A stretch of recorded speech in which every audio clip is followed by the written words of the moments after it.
Have you ever just stopped and looked around at the world and wondered, why is everyone so sure they're right? And why is everyone so angry about it? Well, in this explainer, we're going to go beyond the whole idea of right and wrong to uncover a kind of hidden program running in your brain. And honestly, what we find might just change how you see, well, everything. You feel it, right? It's everywhere. That constant tension, that absolute unshakable certainty on every side of every issue. It feels like every conversation about the big stuff turns into a battlefield. But what if the problem isn't what the other side believes? What if the problem is the very concept of being right in the first place? So let's get this out of the way right now. This is not about declaring a winner. We're not here to say who's right between vegans and meat eaters, or feminists and their critics.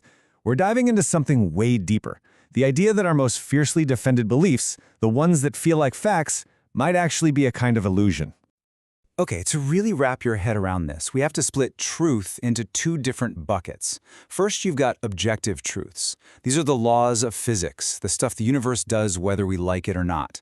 Gravity is real. Drop an apple, it falls. Fire burns. No amount of believing is going to change that. But then you've got subjective truths, and this is where it gets messy. These are our beliefs, our morals, our politics. They only exist inside our minds. And this, right here, is where pretty much all our conflicts come from. You know, the philosopher Immanuel Kant was all over this centuries ago. He said that we never actually experience reality directly. Nope. Everything we see, hear, and think is filtered through the unique hardware and software of the human mind. It's like we're all walking around with VR goggles strapped to our faces, showing us a customized version of the world, and we've completely forgotten we're even wearing them. All right, let's see how this plays out in the real world. We'll start with a classic ideological battleground: veganism versus non-veganism. You've got two groups of people who are both completely 100% convinced they're on the side of the angels. If you look at the vegan argument, it's standing on some pretty solid ground. I mean, animal suffering is a real thing. Most of us would probably agree that killing just for the fun of it is wrong, and there's no denying the massive environmental footprint of industrial farming. These are all valid, truthful points.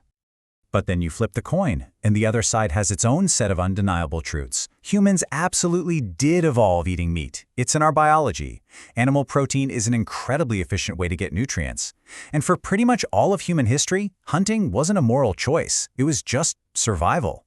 Those are also valid, truthful points. So, who's right? You see the problem? The answer is that neither side is fully right because they aren't even answering the same question. One argument is answering the question of modern ethics and compassion. The other is answering the question of evolutionary history and survival. They're two partial truths stuck in a war that neither can possibly win.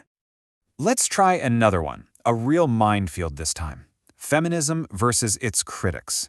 Once again, what you see are two sides, and each one is desperately trying to protect something it believes is fundamentally true and important. The foundational arguments of feminism are just historical facts. For centuries, you can see that legal systems, political structures, social norms, they were overwhelmingly built by men for men. The whole movement for equal opportunity is based on a very real, very painful history of injustice. That's true. At the same time, people who criticize modern feminism are often pointing to things that are also real. They talk about areas where men are at a clear disadvantage, like in family court, or the fact that men have much higher rates of suicide and death on the job. And they argue that some feminist ideas can gloss over these problems or ignore some basic biological differences. And there it is again. You see the pattern? Each side is passionately protecting a real piece of the human experience. Feminism is guarding the truth of historical oppression and the need for equality. Its critics are guarding the truth of modern male struggles and biological realities. The tragedy is that in defending their own truth, they often end up denying the others. Okay, so this brings us to the real heart of the matter. If our biggest, most important ideologies are all just incomplete pieces of a bigger picture, why on earth do we fight for them as if our lives depend on it? Why does it feel like a physical attack when someone disagrees with us? The answer, it turns out, isn't found in philosophy. It's deep inside our own psychology. It turns out there is an unseen architect quietly building your reality, defining what you believe is good and evil, right and wrong. It's a hidden program that got installed long before you ever had a say in the matter. This program is called psychological conditioning. From the moment you were born, way before you could reason or think critically, your brain was being trained, not with logic, but with something far more powerful. Rewards for being a good kid, punishments for being bad. The feeling of safety when you fit in, and the feeling of fear when you didn't. Your very first, deepest beliefs were never chosen by you. They were installed. And this thing just snowballs. It starts small. First, your conditioning attaches a powerful emotion, like safety or fear, to a simple idea. Then society jumps in, patting you on the back and rewarding you with acceptance for thinking like the group. Before you know it, that idea gets woven into the very fabric of who you are, your family, your community, your country. And that's the final step. At that point, when someone challenges your belief, your brain doesn't hear a different opinion. It feels a threat to your survival. Here's a wild way to think about it. That little voice in your head, your conscience, the one that tells you what's right and wrong, it might not be some pure, universal moral compass. For the most part, it's the downloaded voice of your society, your parents, your teachers, your culture, living rent-free in your head. And to protect this precious programming, your brain deploys its secret weapon, confirmation bias. Now, this isn't a bug in your system. It's a feature designed for survival. It acts like a bodyguard for your beliefs. It automatically spots and highlights every single piece of evidence that supports what you already believe, while conveniently ignoring, dismissing, or explaining away anything that might challenge it. You know, Plato nailed this whole idea thousands of years ago with his allegory of the cave. He talked about these prisoners who had spent their entire lives chained up, only able to see shadows dancing on a wall. To them, the shadows weren't just shadows, they were the only reality that existed. When we fight to the death for our subjective beliefs, convinced they are the one and only truth, we're just like those prisoners. We're fighting over shadows. So, what are we supposed to do with all this? Does it mean we should abandon all our values and believe in nothing? No, not at all. It's about making a crucial shift in how we see the world. It's about being willing to trade the comfortable illusion of certainty for the genuine power of clarity.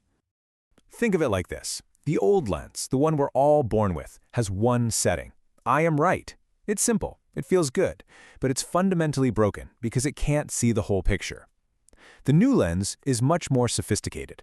It lets you say, okay, I understand the partial truth this belief is protecting. I see why it exists. And I also see where it stops being useful. I see its limits. And this might be the single biggest takeaway from our entire journey. Humans, as a species, are not wired to seek out objective truth. We are wired for survival. We believe what keeps us safe inside our tribe. We believe what makes us feel accepted and loved. We believe what gets us rewarded. Our beliefs are first and foremost survival strategies, not accurate maps of reality. So I'll just leave you with this one question to mull over. The next time you feel that hot surge of absolute certainty, that righteous anger rising up, just take a breath for a second and ask yourself, what shadow are you fighting for?